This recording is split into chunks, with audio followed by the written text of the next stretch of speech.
poverty and only gave the property to one single individual. His name was Karl Marx, and his followers are known as Marxists, not socialists. He wrote a thesis called Das Kapital, in which he promoted a type of ideology which he wanted to promote communism, but did not actually promote communism, but promoted something called socialism. What is socialism? If we look at simple definition, it means from each according to his ability to each according to his need.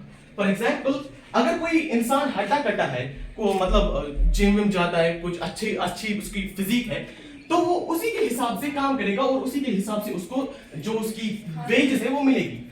लेकिन capitalism कहता है from each according to his ability to each according to his capital. यानी कि जो एक आदमी है, चाहे वो कितनी भी मेहनत कर दे, उसको वही मिलेगा जो उसका कैपिटल कहता है. और इसके बाद हम जो कंफ्यूज होते हैं वो होते हैं सोशलिज्म और कम्युनिज्म में. What is communism?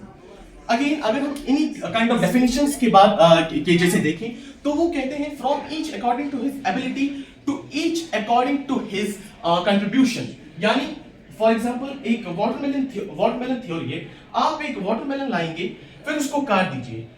जो आदमी काटेगा उसको सबसे बड़ा हिस्सा मिलेगा और बाकियों को इक्वल शेयर मिलेगा. फॉर एग्जाम्पल कोई आदमी ए है, उसने एक वाटरमेलन लाया, फिर वहां पर 3 और लोग बी सी डी, ठीक, इसने ये काटा. अब ये सबसे बड़ा शेयर जो है ये इसको ए को जाएगा, लेकिन इक्वल शेयर जाएंगे बी सी और डी को. तो ये है कम्युनिज्म का बिलीफ. अब हम जो कंफ्यूज होते हैं वो होते हैं कि इंडिया क्या है. क्या इंडिया सोशलिज्म है, सोशलिस्ट स्टेट है?